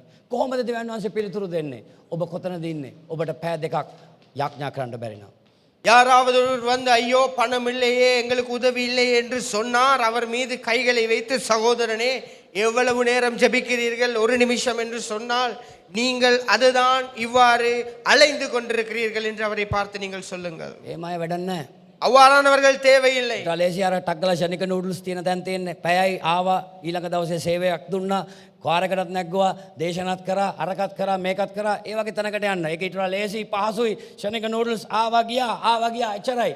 அதை விட நல்லது உடனடியாக செய்து கொடுக்கப்படுகிற நூடுல்ஸ் போன்ற இடங்களுக்கு நீங்கள் கடந்து செல்லுங்கள். அங்கே ஒரு நாள் சென்றால் மறுநாள் உங்களுக்கு ஊழியம் கிடைக்கும், மறுநாளிலே நீங்கள் தலைமைத்துவத்தை வகுப்பீர்கள், மீண்டும் வேறொரு இடத்திற்கு செல்லுவீர்கள். ආවා ගියා. උත්තරේ තියෙන ඔබ තුල. வந்து செல்லலாம், ஆனால் பதில் இருப்பது உங்களிடத்தில். ඔබ තුල සිටින තැන් වහන්සේ බලවත් දෙවියන් වහන්සේ. ஏனென்றால் உங்களுக்குள்ளே வாசம் பண்ணுகிறவர் வல்லமை உள்ளவர். උත්තර හොයන්න එපා යාඥා කරන්න නැතුව. பதில் கேட்க வேண்டாம் ஜெபிக்காமல். ආමෙන් කියලා කියමුද? ஆமென் என்று சொல்லுவோம். අමාරුයි ආමෙන් කියන්න. கடினம் ஆமென் என்று சொல்வது. අමාරුයි ආමෙන් කියන්න. கடினம் ஆமென் என்று சொல்வது. ඔබටත් එකයි මටත් එකයි අපි හැමෝටම එකයි. இவை உங்களுக்கும் பொதுவாயிருக்கிறது, எங்களுக்கும் பொதுவாயிருக்கிறது. යාඥා කරනවා නම් පිළිතුරු තිබෙනවා. ஜெபம் இருந்தால் பதில் வரும். මැච් එකක් ගහන එක නෙමෙයි අර මොනවද කියන්නේ මං කොහෙන් හරි මොන පොලියට හරි කීයක් හරි වාගන්න වැඩ කරනවා කියන එක නෙමෙයි. வட்டிக்கு வாங்குவதோ அல்லது ஏதாவது ஒரு விளையாட்டை விளையாடுவேன் என்பது அல்ல. දෙවියන් වහන්සේට පුළුවන් unexpected දේවල් කරන්න ඔබේ ජීවිතේ. தேவனால் கூடும் எதிர்பாராத காரியங்களை உங்கள் வாழ்க்கைகளிலே செய்வதற்கு හැබැයි උන්වහන්සේ දිහා බලන්න. அவரை நோக்கி பாருங்கள். පැය දෙකක් තෝරගන්න අද තෝරගන්න. 2 மணி நேரத்தை தேர்ந்தெடுங்கள். இன்று நீங்கள் தேர்ந்தெடுங்கள். යාඥා කරන්න. ஜெபியுங்கள், යාඥා කරන්න. ஜெபியுங்கள், යාඥා කරන්න. ஜெபியுங்கள். උන්වහන්සේ ඔබට උපකාර කරන්නට යනවා. தேவன் உங்களுக்கு உதவி செய்ய මේ ஆயத்தமாயிருக்கிறார். හිතන්න එපා මම ඔෆරින් එක 2000ක් දැම්මා මට ඊළඟ දවසේ 4000ක් ඒවා සපලත්වේ සභාවන් වලින් ඒවා අහන්න කියලා. நீங்கள் இன்று யோசித்துக் கொண்டிருக்க வேண்டாம். 2000 ரூபாய் போடுகிறேன், 4000 ரூபாய் தேவன் எனக்கு ஆசீர்வாதம் தருவார். அவைகள் காணிக்கைகளை குறித்து பேசுகிற சபைகள். ලක්ෂයක් දෙන්න ඊළඟ දවසේ ලක්ෂ 2ක් හම්බ වෙයි කියලා අපි දේශනා කරන්නේ නැහැ. 1 லட்சம் கொடுங்கள், 2 லட்சம் உங்களுக்கு கிடைக்கும் என்று பிரசங்கம் பண்ணுகிற சபை இந்த சபை அல்ல. දෙවියන් වහන්සේ විශ්වාස කරන්න. தேவனை விசுவாசியுங்கள். ලක්ෂයක් නෙමෙයි ඊට වඩා දෙවියන් වහන්සේ ඔබට ආශිර්වාද කරනවා. 1 லட்சம் அல்ல, பல மடங்கு தேவன் உங்களை ඔබ ஆசீர்வதிப்பார். යාඥා කරද්දී நீங்கள் ஜெபிக்கும் போது වචනය දිහා බලද්දී வார்த்தையை நோக்கி பார்க்கும் උන්වහන්සේ போது අපිට පිළිතුරු දෙන්න යනවා. தேவன் உங்களுக்கு பதில் தருவார். ආමෙන් කියමුද? ஆமென் என்று சொல்லுவோமா?